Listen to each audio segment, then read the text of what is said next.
Good evening and welcome everyone. My name is Randall Webster. I'm one of the co-executive directors at the Art and History Museums of Maitland. We're grateful for you joining us tonight. We have a supersized artist talk for you tonight. That's right, we have two hosts. So there's myself and artist extraordinaire Dan Hess will be your host for the evening. And we also have two artists. So we have Richlin Burnett-Ryan and Weldon Ryan joining us tonight. This is our second talk in connection with the Mother and Child exhibition series. So thank you all for joining us. These are free programs, so we do not charge at all for them, but we do ask if possible, you can help us support programs like this by texting AHMM to 71777 and help donate to our United Arts campaign. And we'll have that number for you again at the end of the program. But again, these are free. Thank you for joining us. There will also be an opportunity for question and answers at the end of the program. So if you have a question that you think about during our talk, please just send that via chat and Danielle will ask all the questions for you at the end of the program. So this exhibition, the Mother and Child exhibition, was an open call for artists. I explained more about that in the first talk. I hope you had a chance to either join us for that or watch that. That was with Dr. Eileen Hernandez about 3 weeks ago. And it's available on our virtual A&H if you haven't seen it. So this was, as I said, this is an open call for artists. So we were very excited and lucky in the fact that Richlin and Weldon decided to submit. So how did you all hear about the exhibition? Okay, I guess it was me. That's Richlin. Yeah, actually, I was referred to the exhibition, the open call, by it was Barbara from the Reality School of Art. Wow. I had submitted the piece to her for an exhibit an ongoing exhibit at the gallery, and she suggested this piece fits perfectly with the open call that you had at the Art and History Museum. And so I reached out and submitted it, and there we are. From there, it was accepted. And I also submitted a Weldon piece as well, and it was accepted. Yeah, we were so excited to see them. They're so different. So let's take a look first at Weldon's piece, some of Weldon's work. So we'll switch over. Actually, yeah. So this is, sorry, step back just a tiny bit. This is the entrance of the exhibition. So this is the Love and Compassion Images of Mother and Child, and it is open through Mother's Day, May 9th. So if you haven't had a chance to see it, please join us. And here we all are at the opening, and that was a lot of fun. And we're looking, so Richlin and Weldon and I are looking at one of the pieces of Andre Smith's in the exhibition, the Art Center founder, Jules Andre Smith. So we had a few pieces from our collection and then also a couple of invited artists, but then also the open call. So Weldon, we see you standing in front of one of your pieces in the exhibition, and there are two. So Danielle, we can switch to the next, there we are, and there they are. And yours is a very realistic representation. So can you tell us about the people in these images? Well, the mother is Richlin, and the baby is my daughter Savannah. That's our youngest one. She's a 9/11 baby. So yeah, it's funny how that worked out. We had our two, and we figured that was it, but she came along, and so two girls and one boy. He was sandwiched in between the two. But I'm into the whole realism thing, and of course, I studied some of the old masters, but I kind of wanted to do a study just on the grayscale itself. But this is what I got from the whole thing with some glazing and whatnot. But the colors were complementary, and of course I kind of wanted to modernize things with the baby bottle, so being fed with the baby bottle, and as opposed to breastfeeding. The other pieces of my son Xavier, our son Xavier, and he's holding Savannah, and we're at Long Island College Hospital, where I took those pictures. So of course, I broke them all out, and of course, tried to make some art from them. I liked how you mentioned the grayscale and then adding the layers of the glazing on top. Yeah. Weldon, because when I was lighting the exhibition, because I've been doing lighting in major exhibitions for a long time, I take all the light out of the room and then I go one by one with the paintings. And when I got some light on yours, they just kind of exploded and they responded to light so well. And as a painter myself, I know that's just because of your handling of the glazes. Yeah. It's like the glazes let that light come through the surface and then they kind of refract it out and you get that luminosity, which is really beautiful. Yeah, thank you. Yeah, the whole Renaissance thing, of course, back in my early days, I experimented with all these different Renaissance artists and so on, Raphael, Michelangelo, and all that. And so, yeah, it's a course of learning. This was what I got out of it. So I'm glad it worked out.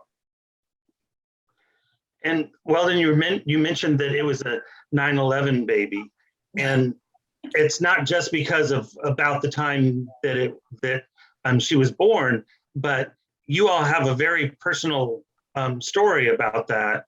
And Weldon, you were working for the police department there in New York, and you were a forensic artist. Is that right? Yes. I became the first. I was actually the first African American sketch artist assigned to that department. So I was rejoiced. But the funny thing is, on 9/11, I actually was supposed to work during the day, and Wow. if I had worked during the day and gone to my son's football practice in the afternoon, I might not have been here. Wow. But the fact that I changed my tour to work in the afternoons because the football practice was canceled. So because of that, I believe that's why I'm here. It was meant to happen. Wow. Yeah. Mhm. And your portraiture, you talked about how working for so long with the police department and doing that really helped you kind of hone your skills with this. Oh yeah. We the department, the unit, we did over 3,000, 4,000 sketches a year. And Wow. I'm into portraiture anyway. I've always been good at drawing. And being that I went to FIT, Fashion Institute of Technology, because of my drawing skills from there with the fashion illustration and things like that, my drawing skills was really super. Of course, pounding the pavement trying to get freelance was really tough. And actually, after college, I decided I had to do something because work was not coming as readily as it should. So that's why I joined the police department. And because of my drawing skills, I got into the unit, and I was there for about 9 years, 10 years. And it was drawing every day. They even allowed us somewhat to experiment with our paints and things like that too. So it helped us a whole lot. And during that time too, I did a little freelance, but I also had a studio in Dumbo, the district underneath the Manhattan-Brooklyn Bridge, and I stayed there for a little bit painting as well. So yeah, it all worked out fine. You said during that time, Weldon, that your working for the police department really helped you separate the feeling and emotional aspects of the work from the purely technical, right? You can really make that, you could kind of juggle that better because of that experience. Well, that experience was full of emotion, and being one and one with the people that I got all that information from during the exercise of pulling out the information. Of course, some of the stories were so sad, but I managed to do the work I had to do and produce it for the effect of the apprehension And sometimes, the sketches were actually also a feel-good moment for the victims to know that something is being done. So there's a whole lot of things going on there. But yeah, it did help me understand certain things about who I am and how to go about, my renderings and so on. So yeah, I would say that that definitely helped me in Right, right. suppressing some things. You know. I think that's an amazing example of a job that an artist can get that is not something you would even think about going into, but can really help you with your fine art career. You were able to do so many sketches of so many different things every day, so many different people every day. That's just amazing. I don't think a lot of people would consider that as a way to make, to get by while you're working on your fine art career. So, Yeah, but great for you, and especially because you love portraiture so much. I never imagined that because, when I joined the force, Richlin was like, "Well, you really want it?" She was against it. She was not happy with that because, Because he was a liberal artist, so free and everything. And then he's going to this really constricted career. I said, this is going to change you.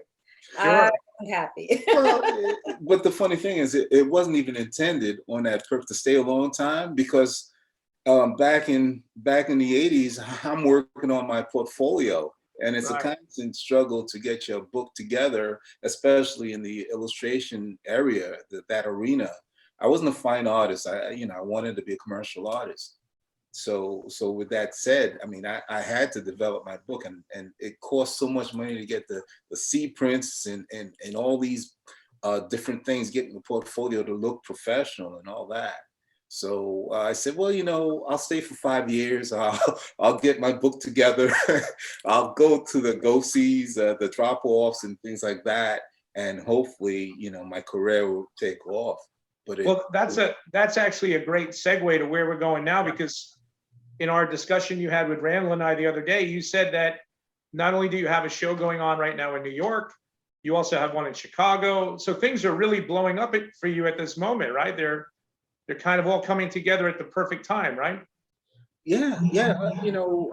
It's funny that COVID came about, and the most that anyone can do is work on themselves, because it was really tough. It was very frightening to go out and so on. At least for us. Sure. She was a total house mouse. She didn't go anywhere. But in the whole notion of working on certain avenues of my work, my genre is very difficult because it's technical based, because it's contemporary realism. Right. So you have to hit the points for the gallery owners and the collectors to pick you up. You have to fit within that genre. So of course my paintings take a long time, and so it gave me the opportunity. But with that, and not knowing if what tomorrow holds, Rich and I, we agreed that we would start doing a different approach, and it's the top-down approach, getting your things out and getting your feelers to all of the galleries and museums that might be interested in you. Right. And so we did that, and the result came about with a couple of positives. The first one was the gallery in Chicago, and we have a story with that anyway, because we met them a few years back. Okay. Gallery Gouchard in Chicago. Well, And yeah, not to mention, we were used to going out, putting our art in the local area, from Palm Coast, Miami, Orlando, and we're used to putting the work out there and then having that wonderful opening where you meet people. Not only that, curating. We were doing shows every 3 months or every 6 months, curating between Bethune-Cookman and the Yvonne Scarlett Golden Center. And it was a lot of meeting people, a lot of socializing. And then with COVID closing down, it was a completely different atmosphere for us. And then everyone going online. I mean, we did a couple of online shows, but it still wasn't the same. So, and it did give Weldon a lot of time to work during that period. So So let's switch slides and see what some of the other things you're working on now, because they're quite different from what we were just looking at. Yeah. Oh yeah, yeah. You know, This is your part of your carnival series, which is just fantastic. yeah, thank you. Yeah, you know, it's for a long time, you know, I longed to be around the whole Caribbean culture. And in New York, there are certain areas that are more West Indian, more Italian, more Jewish, you know, more Puerto Rican or Dominican. And unfortunately, I love the Bronx, but the Bronx didn't offer me that whole Caribbean thing. And Right. you know, of course, Brooklyn, she experienced a whole lot of that. But but you know, one of the things I wanted to get into was the culture, the Caribbean culture, and Carnival is a big part of it. So I decided, well, you know, what better way to embrace my culture than to share it with others by painting my subject matter and then sharing it with everybody else, because it's just something that I love.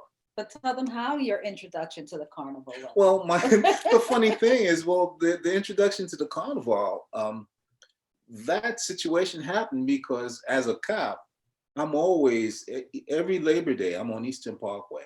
Right, You right. know, of course, they say being a cop, you know, you're in the front row seat, you see everything. Right, But right. of course, you know, I was sent to the West Indian Day Carnival every year, every Labor Day. And, you know, there are cops that was like, I don't want to go. I don't want to deal with that. Me, I'd always step, yeah, I'll check me, I'll go. I volunteer all the time. And you know, I just loved it. And seeing all the characters, that's when I made the determination, this is a good subject matter for me to tackle. And so, you know, for years and years, I was going and actually I started painting the carnival even before. It was whilst I was a forensic artist. And we had a police auction. I had done one piece, and it's a lost piece.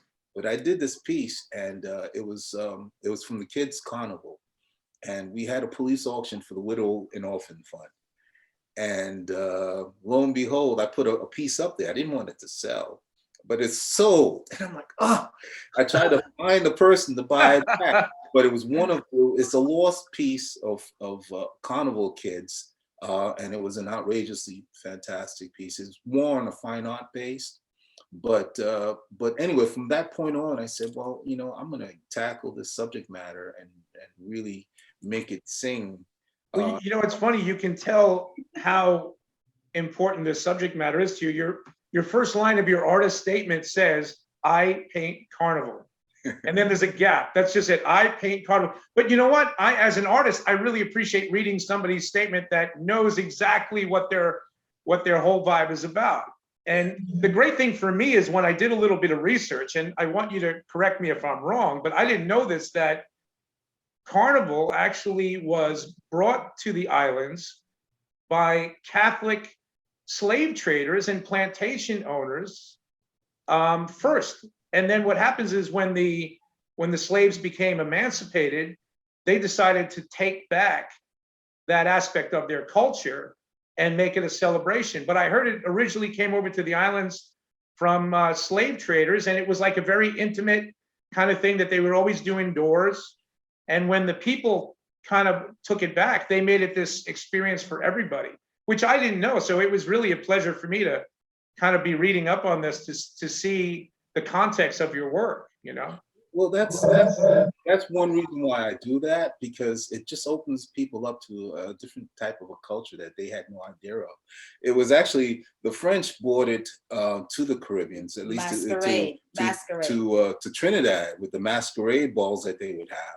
Right, right. And eventually, And the slaves used to. I'm sorry. No, you're right. The slaves would mock them by putting on their own masquerade, and they would put on these costumes with whatever they had and create these mocking characters of the French in their stores and their characters. And so that's where we got some of the characters of Dame Lorraine. And so our carnival was really created for us to also celebrate some of our religious deities and religious performance that was outlawed by the Right. by the slaveholders. British. So, They were actually there was riots because of that, because yeah. the British decided to pull some of it away and put a lot of restrictions on it, and it was like, oh no, it's not gonna happen. Yeah. So there's so many nuances to the carnival, that the Caribbean carnival, that it could take a while. Right. Yes. But it was just interesting for me. So like, it's beautiful if someone sees your work in a gallery and wants to know about it. For me, it was a window into learning a lot about that culture in just an hour or two, So I thoroughly enjoyed it. I was like, I really want to know from these images what's going on. So I could see how, you talked the other day with Randall and I about the education component, and then the outreach, the community component, and then going out using the fine art realm of it to go out further, right? The two-pronged approach you talked about.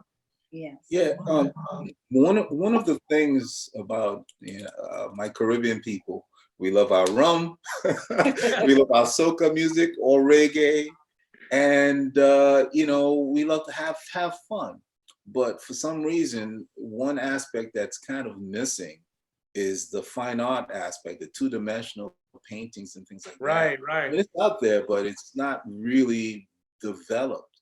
So this is also getting introducing a finer art to the Caribbean culture. I mean, we don't buy art and things like that. We're trying to get them to come out of that shell, spend a little money here and there, collect and support their local artists. The education of fine arts in the realm of realism is missing totally. So we're trying to introduce that as well. So it's a multi-pronged situation with that. And Danielle, let's switch to the next slide. Great.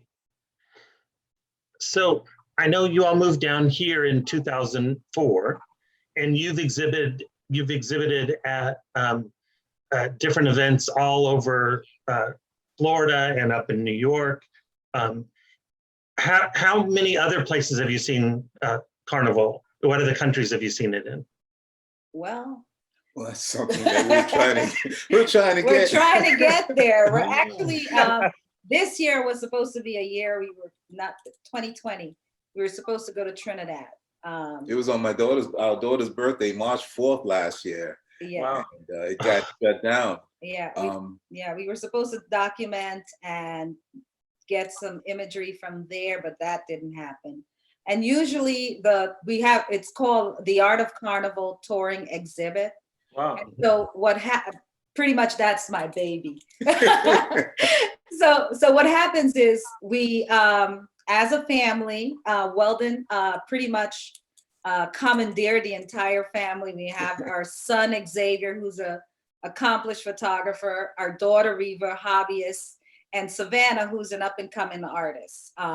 So we all shoot whichever carnival we're connected with, which is we do Brooklyn Carnival in connection with the West Indian American Carnival Day Association. We have a close tie with them, as well as Jacksonville Carnival, Jack's Carnival, Orlando Carnival, and Miami. So we have a close relationship with those carnivals. And what we do every year is try to have an exhibit of some sort in connection with the carnival, so we can bridge the experience of the physical carnival with the artistic carnival, which is bringing that carnival audience to the gallery, as well as putting some of the art in the carnival surroundings, so that either which way we're exposing the two audience to cross platform with those two venues. So that's you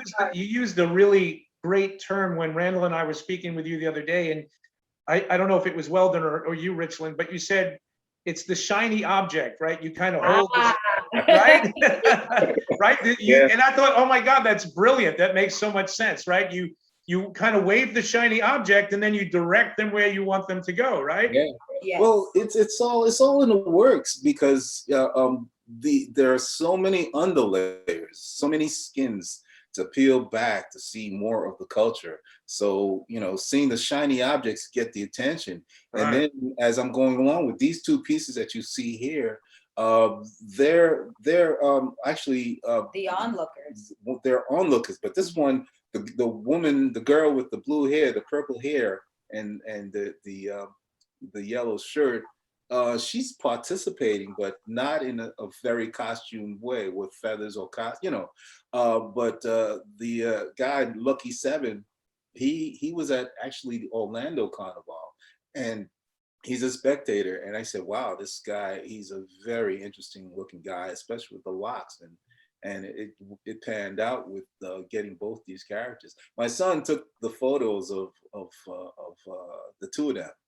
Wow. And Lucky Seven is my photograph, and of course the details that I do, I have to work with photographs. I think Randall is going to want to segue now to your next two images, because Randall has not stopped talking to me about how much he loves these two images since he found them. So Yeah. Well, The Flag Man. There's a mass band, and there's all these different organizations that run the Carnival. And honestly, Carnival is it's prominently run by women. Women run a lot of costumes, and they're the designers and so forth. So whenever we do this, we're supporting a women's run organizational business. This one, the Flag Man, he's a group from a group called from Miami, T Chapo, and he's Haitian. There's a Haitian group, and they make some fabulous costumes. So not to say that that the whole Caribbean culture is not based in art, because honestly, the costumers, the wire benders, it's some phenomenal artists. absolutely, yeah. But as far as the two-dimensional, it's not really there. There's only a handful of traditional, I guess, academic sculptors, and everything else is just, I guess, African in nature, the wood carving and so forth. But as far as it goes, this image, I said, wow, there's so much happening there. And it was definitely a challenge to get the satin and the shininess of the outfit. That iridescent fabric is amazing, and it changes every second. Any little movement and it will completely change. So yeah, you really caught it, but you feel that movement in the fabric. That it's in this, it's just in this instance that it's going to look like that, and then it's going to move. But it's really just everything. And there's not only that reflection, but also the reflection in his glasses. And then you have the gold, and so that has its own textures. And then the glistening on the skin. So there's just so much, technical there that is really difficult. And to make it, and it looks like, I know exactly what that person looks like. I could pick him out now out of a group. So yeah, it's really extraordinary. Yeah, and the thing is, if you notice, a lot of my imagery, I leave the background a little. I leave it either vague, or I put some blurred objects in the background. But whenever I do the images with a basic no background, actually just a solid color, it's for the viewer to put themselves in the place and to imagine the place in their own minds without me giving that information through paint. So that's one aspect of what I do with my work. A few years ago, someone mentioned Barclay Hendricks, and I never thought about that. But he does a solid backgrounds too, with many colors and so on. Right. So I guess it worked for him, but it works for me too, because my whole intent is to bring the viewer into a world of their own, and they can imagine whatever they want, but they're one with the subject matter. And then Fences, the other image, there's just so much expression in her face and in her eye. There's just you can just see so much that she's thinking about, her life, what's about to happen. Is she, just finishing the parade? Is she about to start? Is this her first parade? You just see so much emotion and excitement, and then so the chain link fence is so interesting as a foreground there. Yeah, it's a very mysterious piece in the sense that, I mean, there's a lot to compartmentalize. I mean, her look, she was, first of all, you know, her blue hair and expressions caught me right away. So I had to take the pictures, and you know, it just, she stood out to me. But fences, as a woman, as a Black woman, you know, the barriers, the difficulties one has to go through, a woman has to go through, especially a Black woman, with in terms of employment, so many facets to the image. Is she in the parade? Is she looking on? Is she trying to get out of something? Is she interested in something we can put so much to this image, and it really worked for me. Richlin loved this piece right off the bat. The first your initial sketch, he had it down right away, and I was just like mesmerized by it. And so I took a video of it, and I was like, this is an amazing piece. And this wasn't even to this point of his finished work. But for me, this piece also represents the immigration struggle that most of the West Indian, American West Indian community is going through right now, with all this, you know, with the time 2020, 2019, where Trump was sending a lot of our people back, and there was, you know, you'd hear about the Mexican and the Hispanic people who were being sent back, but a lot of the Caribbean community was sent back quietly. And to me, that's what this piece says to me, fences. You know? Well, the beautiful thing about it as an artist, one of the things you don't want to do is you don't want to finish the sentence. You know, you don't want to end the narrative. You want to give just enough information for the viewer, but leave it open-minded where that viewer can bring all their associations and all their experiences. So a lot of different people from different, like you said, different cultures, different struggles with immigration or whatever, they'll all get something from this image that will be very personal to themselves, you know? That's true. So that, I think that's the power of it for me, is that it's a wide open narrative. Even though it speaks of that kind of singular thing, everybody's going to bring their own associations to it. That's important. Yeah. Well, I think that's a good segue to Richlin, right, Randall? Absolutely. Good. So Richlin, your background is in graphic design. Yes. And you are also the curator at Bethune-Cookman of their gallery there. So Yes. can you tell us a little bit about that? Okay. For, I think it was 2014, we started, both Weldon and I started curating there. I think Weldon had a show, and the director saw us and saw how we put it together with the promotionals, the hanging and everything, and invited us to come on as permanent curator for the space. That's great. We were trying to, the space was there and for a couple of years wasn't being used. So we had to restart the interest in the space. And so we brought a lot of artists from Palm Coast, Daytona, Tampa, Jacksonville, Orlando. And so every show we tried to pull artists from all these different parts of Florida to really bring audience from near and far and revigorate the interest and revive the interest in the space. And it was very successful. We even had a show for AP and IB students with the, I think it was a K through 12 initiative. And it was amazing.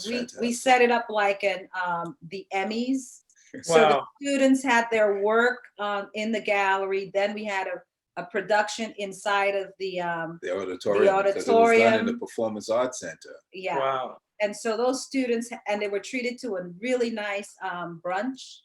So students And a develop- seminar. We and had a seminars for seminar, them to develop artists. Portfolio review, Yeah. and it was So fantastic. and it was an outreach for the college itself. So it was really to introduce students who are interested in art.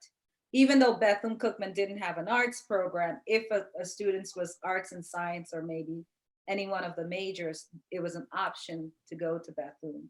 So it was really nice. It was a great experience. And after COVID, there Yeah. was Well, the YSG, the Yvonne Scarlett Center, that was also phenomenal space too, because of Bethune-Cookman, we were introduced to the leisure services director, and he brought us on to curate as well as to help get the gallery together. We kind of made some recommendations for the hanging systems and so on. So, we were at the very start of that whole thing. But as Richlin said, COVID just shut everything down. Yeah, yeah. Well, you know what? It's funny. I got to give credit to Randall because when the whole COVID thing was going on, and then he had this concept for this mother and child exhibition. And I was thinking, man, how is this going to work? This is going to be really difficult for him in the role as a curator. And he said something very timely to me. And he said that I think it's time now that people need to see this kind of life again in an exhibition. It's very open to the public, but it's very warm. The whole mother and child concept, So I think that was really something, like you said, just as you as a curator, it's these things you wrestle with. But my credit to Randall to seeing your work and seeing the possibility of yes, this is exactly what people need coming out of that whole COVID experience.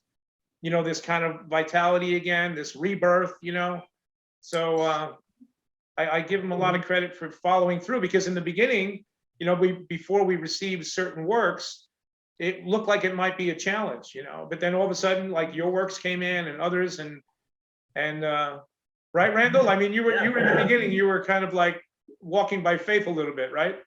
Hey. Well, an open call for artists is always, you never know. You get what comes in, and you hope. We did change the description a little bit because this was actually a concept that was proposed even before I got to the museum, and had been kicked around for a while. And then when COVID happened,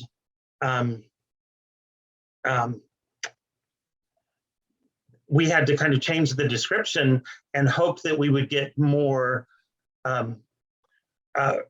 things that reflected what was going on at that time. So why don't we look at a couple of the pieces that you submitted, Richlin?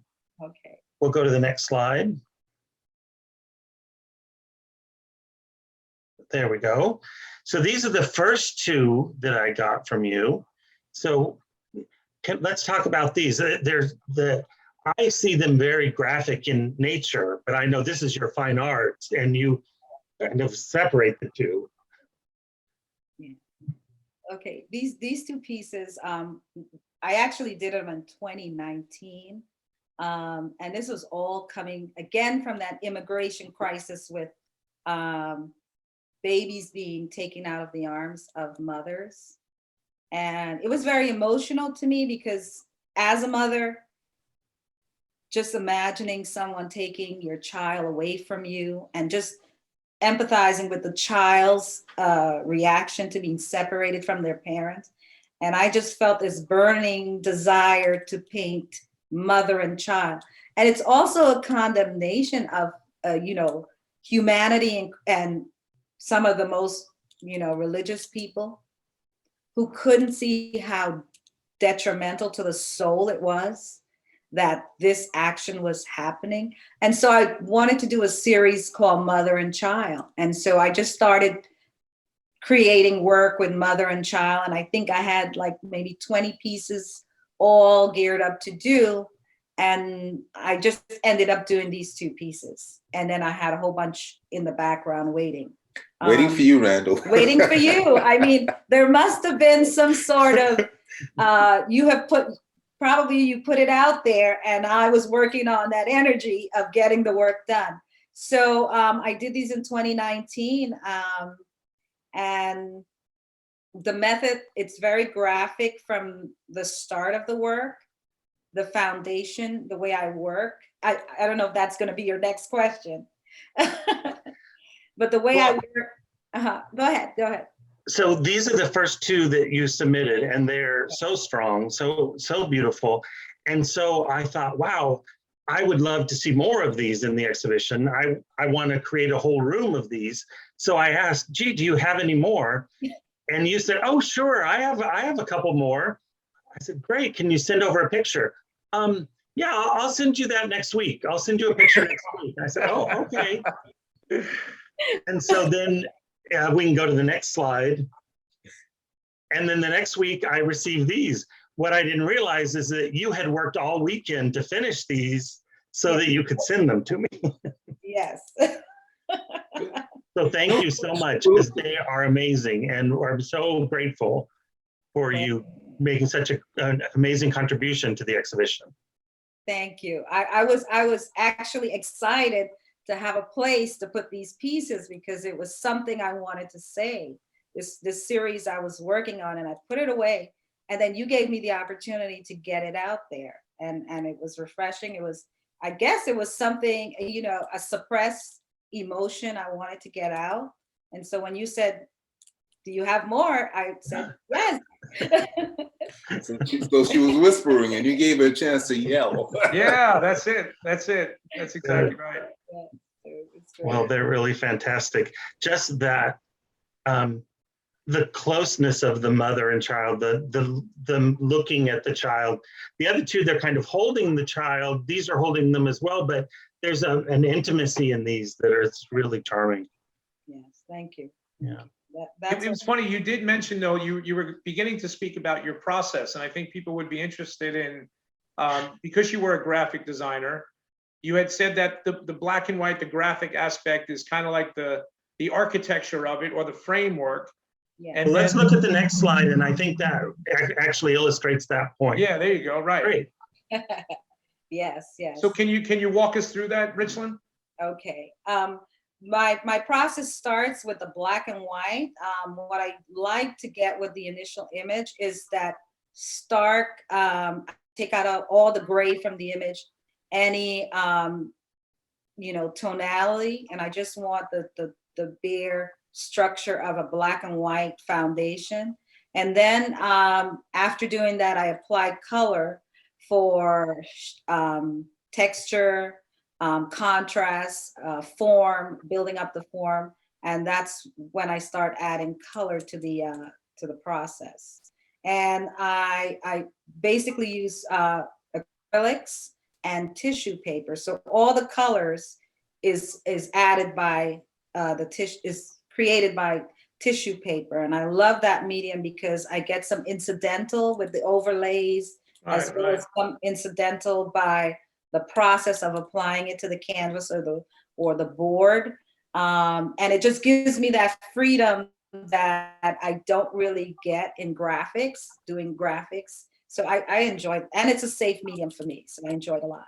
And these two pieces have a really good story.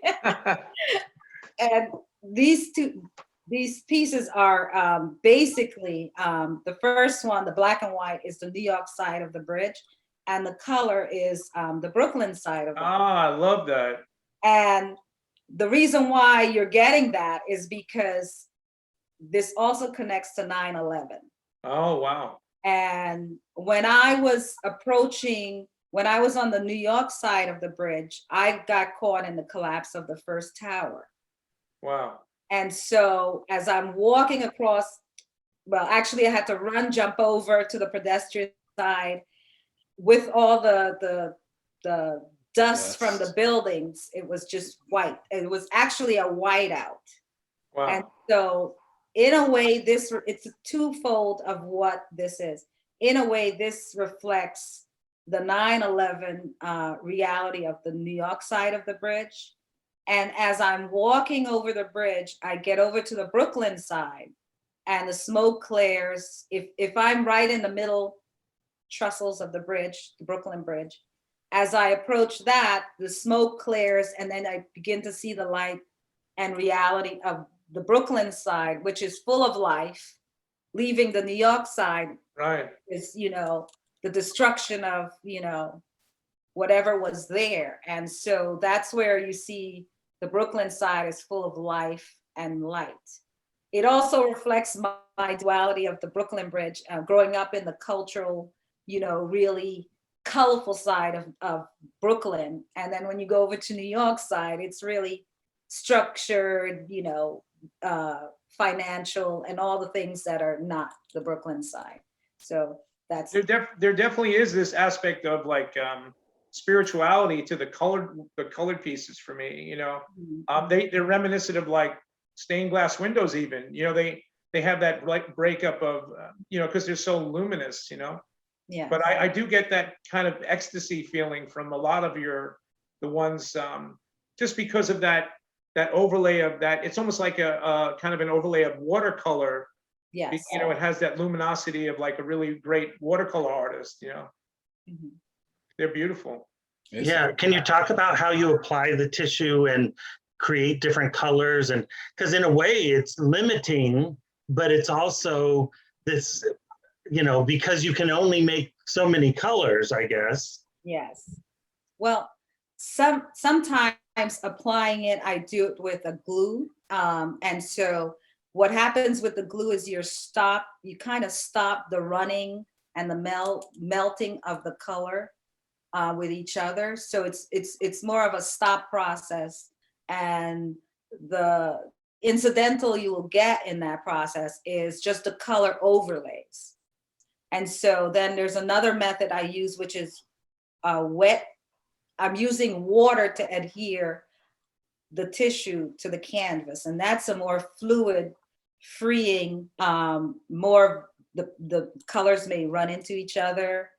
And after that process, when it dries, then the whole medium takes on a different color tonality, even a texture when the tissue dry, because it constricts and you may see different things happening. So, I mean, it's a fluid medium when you're using it. I mean, as I go on using it, I see more and more different things happening with the medium as I'm using it. So it's really fantastic. It's such a unique technique, but by mastering it, you can see that you can really create things, and it's just kind of a little more freeing. Yes. You're not having to choose a color. You're just fill it in, and it just becomes so full of life.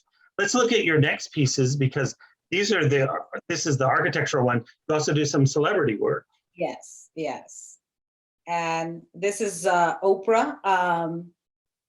I found that I wanted to experiment with her, and there's some text in this one as well, using some of her quotes. This is kind of a collage, as well as I use a collage technique with some of the elements in this one. And I started using a lot more black with this Oprah piece. I think this was a movement into really letting more of the black come through in the work. And so that was a jump. And then the Jimmy piece was 2020. And within the space of doing Jimmy, when 2000 happened, I just shut down. I didn't do any work. And I think it was until June or May.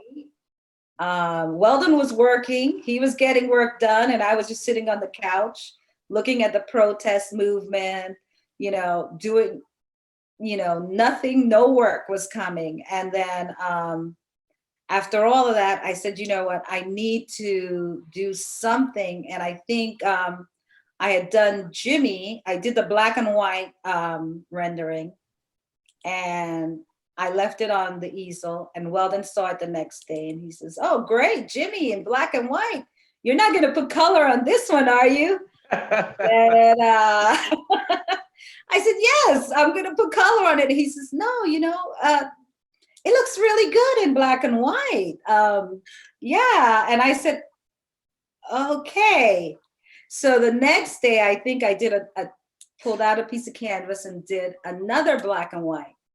And I said to myself, you may like the black and white one, but I had this desire to put color on Jimmy, because knowing Jimmy, his music, he always spoke Sure. about color and how his music is really color. He sees, people see color when they listen to his music. You're not seeing anything but just. Randall and I were laughing with Weldon the other day when we were talking about these two pieces, and I had to side with you, Richlin, because I said, oh my God, when I listen to Jimmy, purple haze is purple haze. It's not black and white haze.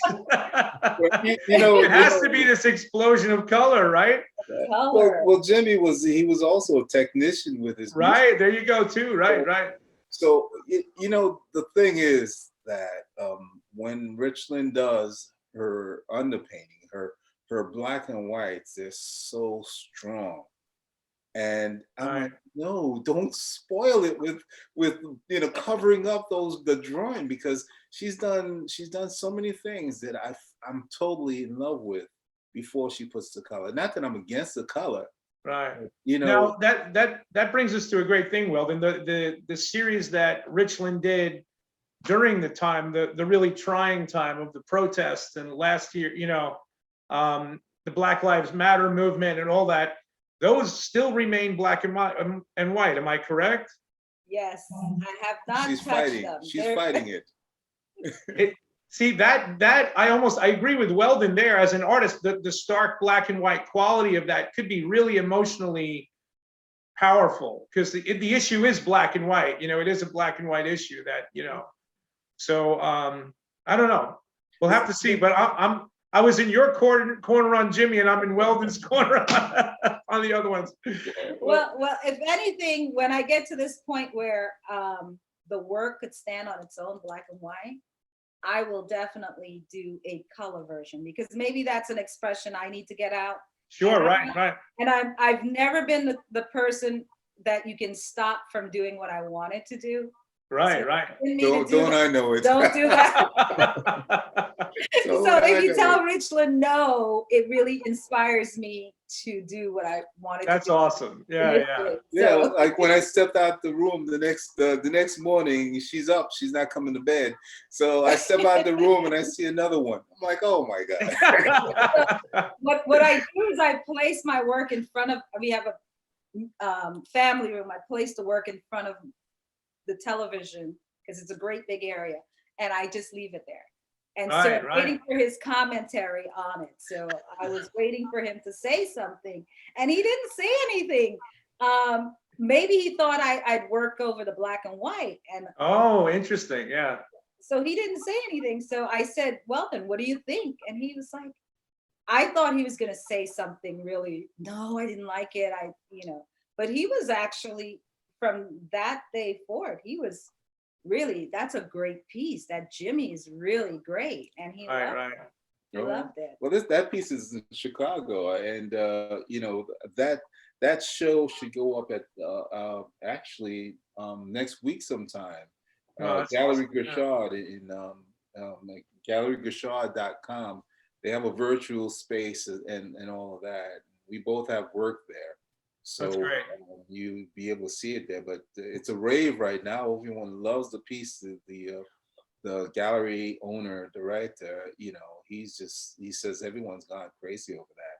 So yeah, she's picked up a stylist, as you see the transition of her opera and even the mother-child series and so on, how her progression into solid blocks of color, strong color, it really stands out and makes some very strong statements.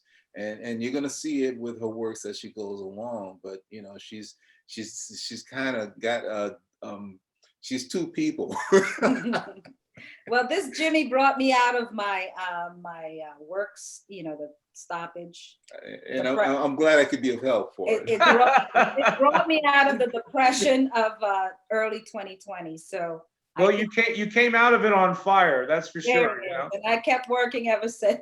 That's great. Well, I think we have some more of your work that we're gonna look at, right, Randall? Right, there are two more pieces, and these are a little different from all your other pieces. One is the nude, the torso one, and then soaring above the cranes. And I can't wait to hear about these. We haven't had a chance to talk about these, so I'm really. Do you want to start with soaring above the cranes? Oh, absolutely. This was an early piece. I don't even recall what year I did this in. But this was a piece about nature as well, a commentary on, I guess, the destruction of habitat for natural life. So this soaring above the crane, it's also a play on the crane, three cranes. So it's the crane as well as there's an origami crane inside of the work.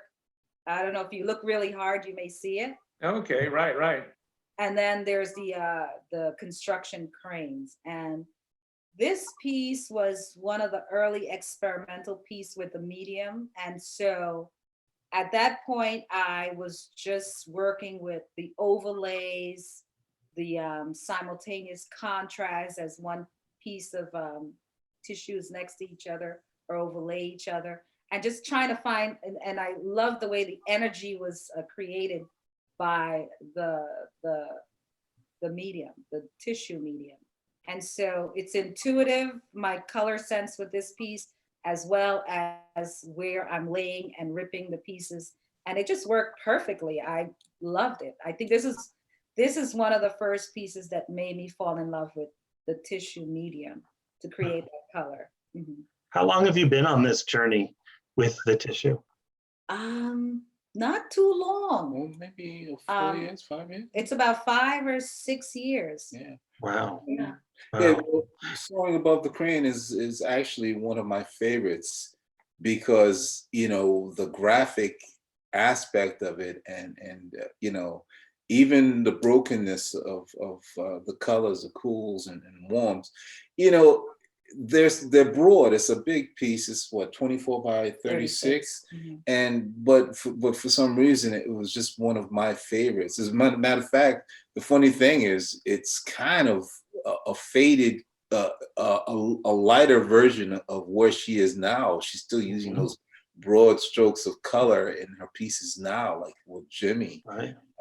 But it's a little bit more muted as opposed to the secondary. It's a little bit more washed out. It seems like you didn't go back in and add the second pass of black on top that you're doing now. Yeah, well, this is a piece where black wasn't so prominent. Even the underpainting is not done in black. It's done with color, blue ink, blue paints as well. There wasn't a lot of black back in this piece. I think this piece specifically. After this, I started using black in the imagery, in the foundation. And so you'll see a lot of black in the torso because this is recent work. And I'm working with a lot heavy black underpainting before applying. So everything I'm doing right now, I may turn back into color as the initial imagery, but I'm using black to state the form before applying color. And so the torso is a recent piece. And it's a high, the initial structure is, of course, with a high lighting. Right. High contrast. High contrast, right. Yeah, and then the colors added to it. And it's also trying to be a little bit minimalistic with it in the form itself, as well as the application of the color. Well, my thing is, I love, this is one of the pieces that I just love too, because it's also playing with spatial issues with the piece, positive space and negative space. Mm-hmm. And it was really, it just turned me on. I said, wow, she's on fire. I really love the contrast of the heavy contrast between the black and the color in this one. And the thing that's amazing is you can really feel, even though there's very little information given, just by your use of color, you can feel the curve of the hip, the curve of the back, the curve of the shoulder. I mean, that's really beautiful. Thank you. Yeah. Yeah. So, Well, this has been great. I'm sure that a lot of our viewers, Danielle, we can go to the next slide. I think, yeah. So I'm sure a lot of our viewers there at home have some questions, or hopefully they have. If you haven't shared your question on chat yet, please do so now. Danielle, do we have any questions for Richlin and Weldon? We don't have any yet. Let's give it a minute and see if we have some on the way. Okay. Well, we'll talk about something else then right now while we're doing that.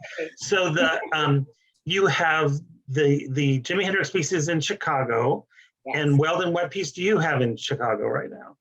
We have a whole stack. What do you have? Man, as a matter of fact, oh, you see, it's there, right? Yeah.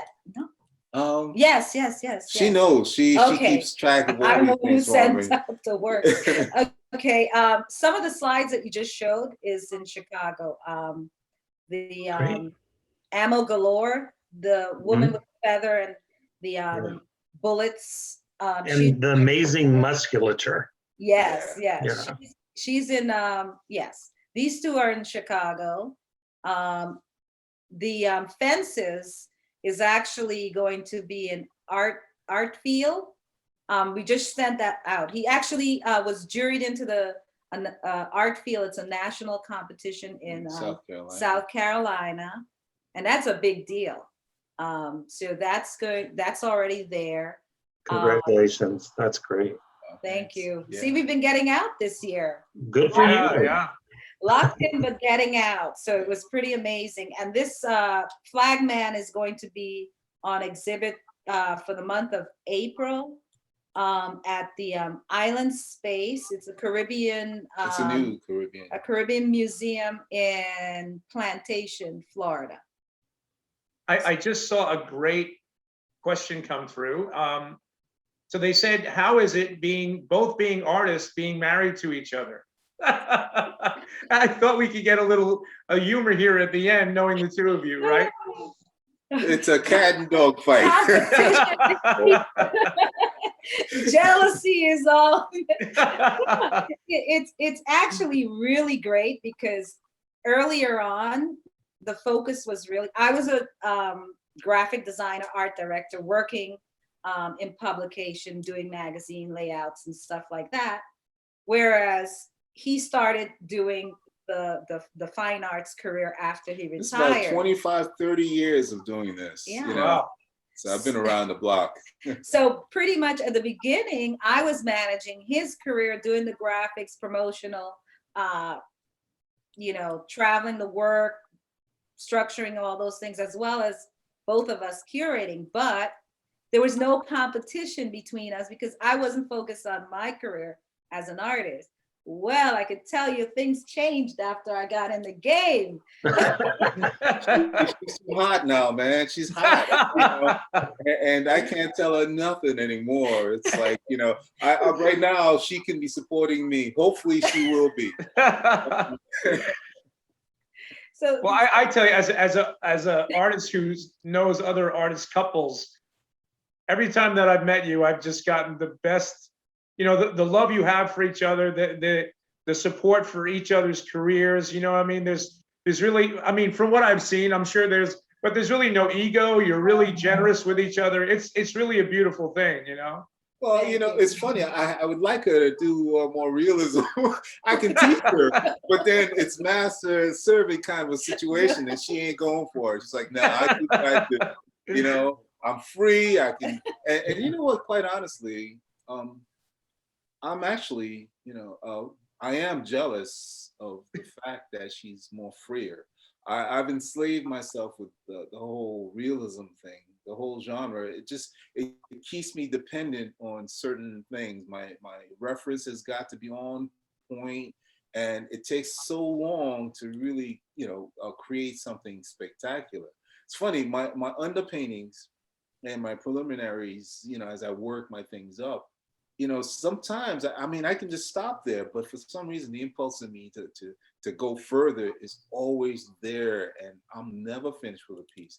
You got to pull me away from something sometimes, because I'll keep working on it till I get it to the height of realism that I want, that I desire. But sometimes I am jealous of the fact that she can turn something out a lot quicker than I am, and she's successful with it. And actually, there's no way on this planet I would do what he's doing. It's, it's absolute torture. I don't know how he does it, but there's no way I could spend that amount of time, on a piece. And I think it comes from raising kids. And I used to sew and I stopped because being engaged with something, because sewing for me is my perfection work. And I like to sew perfectly, get things really tight. Like our first date. She was sewing something our first date. I waited 3 hours for her, so it was meant to happen. Wow. That's great. So, Well, what was the question? I forgot the question. Yeah, we get along. Well, Richlin, I think you've really found your own lane with what you're doing right now. It's Thank so unique and really fantastic. I think that's why everyone's reacting to it. It has just a sense of joy. It's amazing. That Thank first you. color. See, Really that fantastic. is absolutely that is my work, joy. I love to, that's what I'm trying to get across, the joy in my work. Mhm. And of course, Weldon, you pick these moments of joy as your subjects in your paintings too. So, Yeah. Capturing people at the height of that expression of whether it's joy or, just the delight. And that's exactly what I'm trying to do. I capture that moment. I tell the story of that moment. I bring people in to participate in that moment. And this is what I try to do when I paint the Caribbean scene. Soon, you'll see a lot more of less costumes and more information on the people of the African diaspora of the Caribbean islands, as well as America, where we pretty much all came from the same region in Africa anyway. So just seeing all the different faces, expressions, and so forth, and just coming as one, it's something that I just love to do. I think we got another question asking, who are some of your, what other artists are some of your inspirations? Me or Rich? I think it was for both of you. Okay. Well, wow. I was into book jackets a long time. So book jacket illustrators such as Boris and Frank Zeta. Everyone will say that, especially in my genre. But as far as I mentioned Barclay Hendricks, he recently came about, and he's a definite turnoff for me. But a watercolorist, Jerry Pinkney, back in the day, and another illustrator, Marie Higgins Bond. She did a lot of the Budweiser Great Kings of Africa. So she really turned me on with her works. Okay, that's good. Yeah. Me, I'm looking at it. So how about you now? Well, my favorite artist, of course, I love sculpture. So Calder was one of mine. Oh, right. There you go. Yeah. Wow, that makes so much sense, Richlin. That makes so much sense. He's all-time favorite. And of course, I love O'Keeffe with her color sense. Right. And some of the expressionist artists because of the fast brush work. So I can't really think of people besides those two right now connecting me. But that's pretty much it. It's funny. Van Gogh was one of mine as well. Because of his brush strokes and the way he did his work was a rush, full of excitement. And of course, I love. Of course, I can't get his name right now. Haitian. Basquiat. Basquiat. Yeah. Oh, of course. Yeah. Right. Yeah, yes, definitely. Yes. Definitely. Basquiat, yes. Well, this has really been great. Do either of you have any last comments before we start to wrap up here? Well, I'll say that the show at the Art History Museum, it's a fantastic show. All of the artists that's in it, and I'm excluding us. It was seeing the works there. It's full of energy, full of love and expression, and I'm delighted. I know Rich is too. I'll let her speak for herself, but I'm delighted to be a part of that. And I thank you, Randall and Dan, for having us participate in this. The way it was put up, the space is fantastic, and we're new to a lot of the things, but in Orlando, but seeing that museum and all that came with it was a breathtaking for us, for me in particular. And for me, it was a pleasure being in the show, being able to show these pieces of work that I was really so anxious to get out, and you guys gave me the space to exhibit it. The curating was awesome. Love the purple wall. Love of course. There's nothing wrong with the purple wall. No, I actually. So excuse me whilst I kiss the sky. I was tickled by having color. Someone who loves color. It was amazing. And I love what you guys did with putting the show together. It was amazing. The other artists in the show, all the work speaks for itself. And if anyone's on this or sees this interview, get down to that space. It's a hidden gem. It's so amazing a place to go. The serenity of it all, the history of it. It's a wonderful, it's a gem, a hidden gem, if you haven't seen it. And thank you guys so much for including us in the show. Absolutely. It was absolutely our pleasure. We are so glad to have met you and that you chose to participate, and we can't wait to have an opportunity to work with you again sometime here in the future. Thank you. Thank you. Yeah, you're both wonderful, and it was my pleasure. Thank you. Same here. We love you guys. Oh man, we'll get together again. Absolutely. Yeah. Well, speaking of getting together again, Danielle, if you want to switch to the next slide, our next artist talk is with someone that you all met there at the exhibition opening, one of our current artists in action, and the wonderful Wanda Ramonde Ortiz. And so I'll be chatting with Wanda on May 5th, same time, 6:30. That will be a ton of fun too, because Wanda and I have a great time together. So thank you all for joining us. This has been an artist talk with the Art and History Museums of Maitland. Danielle, you can go to the next slide, our last slide. We hope you enjoyed this free program. Please help support the Art and History Museums of Maitland so we can continue to offer programs like this. Right now, during the United Arts campaign, you can text AHMM to 71777 to make a donation, and it will be matched 15 to 30%. And that is through the end of the month. And we really appreciate you joining us tonight, and any support that you can, if possible, that is great. And one more time, thank you to Richlin and Weldon for joining us tonight. We really appreciate you. Thank you guys. Take care. Good night, everyone. Bye.